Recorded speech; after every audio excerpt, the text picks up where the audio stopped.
علامہ انور شاہ کشمیری کے بارے میں یہ بہت کہا جاتا ہے کہ وہ 8 رکعت کے قائل تھے. ایسا بالکل بھی نہیں ہے. علامہ انور شاہ کشمیری نے جو بات کہی ہے نا کہ نبی سے 8 رکعتیں تراویح ثابت ہیں, وہ اس بخاری کی حدیث کے حساب سے کہی ہے کہ غیر رمضان میں 8 پڑھتے تھے. لیکن امام انور شاہ کشمیری کی اپنی رائے 20 رکعت تراویح ہے. اب آپ کہو گے ایک طرف وہ مان رہے ہیں کہ نبی سے 8 ثابت ہیں اور اپنی رائے کہہ رہے ہیں 20, تو وہ کیا ہے وہ میں آپ کو بتاتا ہوں. دیکھو میں بار بار بس یہ جلدی سے بات سمیٹ کے ختم کرتا ہوں.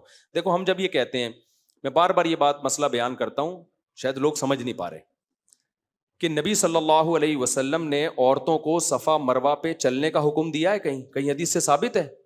بولو نا. نہیں ثابت ہے. حدیث سے تو یہ ثابت ہے کہ جیسے میں نے حج کیا ایسے ہی حج کرو. تو اس حدیث کے ظاہر سے کیا پتہ چلتا ہے کہ نبی عورتوں کو دوڑنے کا حکم دے رہے ہیں. حدیث کے ظاہر سے کیا پتہ چلتا ہے کہ نبی حکم دے رہے ہیں, عورتیں کیا کریں گی؟ دوڑیں گی. لیکن ہم جب اجماع دیکھتے ہیں, تواتر عملی دیکھتے ہیں, تو دوڑیں گی نہیں بلکہ چلیں گی.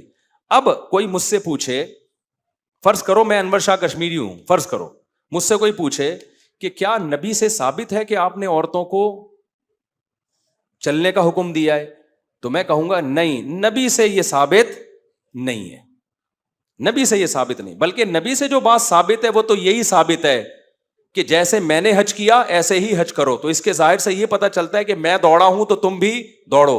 اب اس کا کوئی فوراً یہ مطلب نکال لے کہ مفتی طارق مسعود صاحب عورتوں کے دوڑنے کے قائل ہیں, چلنے کے قائل نہیں ہیں. نہ, یہ میری آدھی بات ہے. پوری بات یہ ہے کہ بھائی نبی سے اگرچہ ثابت نہیں ہے, لیکن ہر مسئلہ حدیث میں صراحتاً نہیں ہوتا. کچھ مسئلے اجماع امت سے ثابت ہوتے ہیں, کچھ خلفائے راشدین سے ثابت ہوتے ہیں.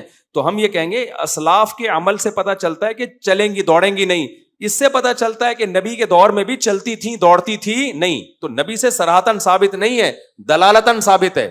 تو یہاں بھی علامہ انور شاہ کشمیری نے جو یہ فرمایا نا کہ نبی سے تو 8 ہی ثابت ہیں, آگے جا کے انہوں نے یہ لکھا ہے کہ میں یہ نہیں کہتا کہ 20 رکعت سنت نہیں ہے. وہ کہتے ہیں حضرت عمر سے کتنی ثابت ہیں؟ 20 ثابت ہیں. لہذا انور شاہ کشمیری کی رائے میں بھی 20 سنت ہیں. تو ان کا مقصد تو یہ کہ مرفوع حدیث ہمیں اس بارے میں نہیں ملتی, لیکن سنت انور شاہ کشمیری کی نظر میں بھی کتنی ہے؟ 20. وہ اور فالو وہ حوالہ کس کا دے رہے ہیں؟ حضرت عمر کا حوالہ دے رہے ہیں. سمجھتے ہو کہ نہیں سمجھتے؟ تبھی انور شاہ کشمیری رحمۃ اللہ علیہ کی جتنی آل اولاد ہے ہمارے جامع الرشید میں تو ان کے نواسے پڑھاتے ہیں, ٹیچر ہیں. میرے اساتذہ میں انور شاہ کشمیری رحمۃ اللہ علیہ کے نواسے داخل ہیں. تو انور شاہ کشمیری رحمۃ اللہ علیہ کے بیٹے پوتے آگے ان کی ساری نسل جو ان کے بارے میں بتاتی ہے وہ یہی کہ وہ کتنی پڑھتے تھے بھائی, وہ تو 20 رکعت پڑھتے تھے, وہ 20 رکعت کے قائل تھے. تو ہمارے ہاں جو اہل حدیث حضرات ہیں انہوں نے انور شاہ کشمیری رحمۃ اللہ علیہ کے قول کو سمجھنے میں ان سے غلطی ہوئی ہے.